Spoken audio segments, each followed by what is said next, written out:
گرفته خون چشه برادر حسین، بال و پر حسین، دلاور حسین. چرا غریبی حسین امشب ببین امون میدن به شیر امان بنی. ای وای ای گفت عباس جان علمدار ستون خیمه من، پاشو برو آب بیار واسه 4 تا بچه. من و تو بودیم قاطی میکردیم، کار این بی خودتر نبود. آقا اشاره کن میریم سر عمر سعد واسط میاریم. یا اومدن امان نام از آتش بگیرن از دست عباس. غضب تو چشمای برادر حسین میگه که زندگیم فدا سر حسین.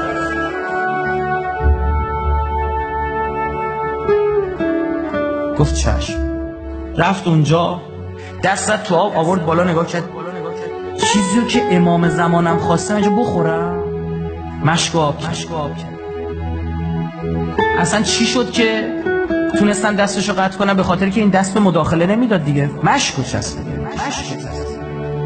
دست راست قطع شد. به نظرتون مهمه واسه عباس؟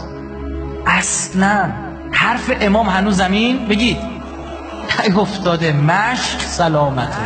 چجوری رفت حسین دنبالش میدوید، دامن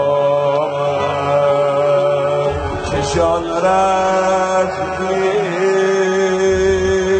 دلم روش دلم روش دلم چشمه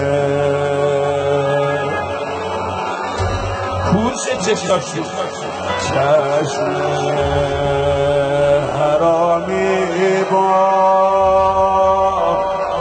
حرم رو شد، حرم رو شد، حرم کنار تو بمونم یا برم خیمه رو مراقب باشم یا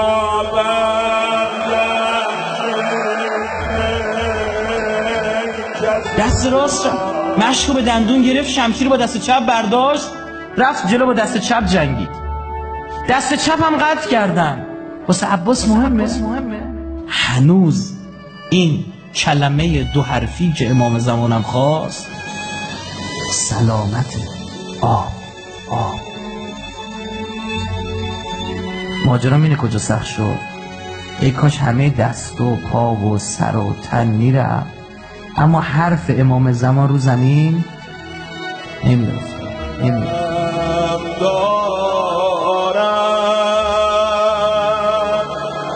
برادرت شرمنده شد، حسین با دیدن تو مرد و زنده شد. خونه چشاتو پس زدم با گریه ها، هنوز اسیر اون نگاه با حیات. ماجرا آنجا سخت شد و عباس ابن علی همانجا باب الحوایجیشو گرفت. چون بدجور ضد حال خورد. تیر به چی خورد؟ به حرف امام. افتاد اومد بالا سرش، گفت ببرمت خیمه. گفت میخوای ما رو ببریم اونجا ما یه آبرو ریزی چی بگیم؟ بگیم امام زمانم نظام یه آب خواست نتونستیم. حرفی بزن این دم آخری.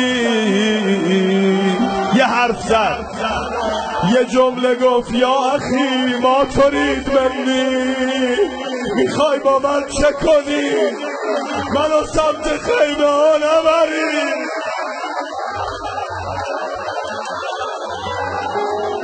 ببین فکر کن الان روز عاشوراست، 10,000 نفر این ور وایستادن، 10,000 نفر مثل کی؟ مثل عباس و قاسم و علی اکبر. اینا جیگر میکنن حمله کنن.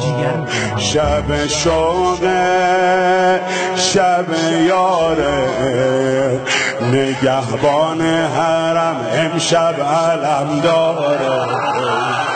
شب شوقه شب یاره نگهبان حرم امشب داره. هر باری که از عاشورا می گذرد و حجت ابن الحسن العسکری ظهور نمی کند، یعنی تعداد عباس ها کم است، علی اکبر ها کم است، قاسم ها کم است، خوش غیرت علی اصغر ها هم کم است. دعا میخونن بین هر خیمه مخدرات آل پیغمبر، عالم شده محو عبادات عباس و قاسم و علی اکبر.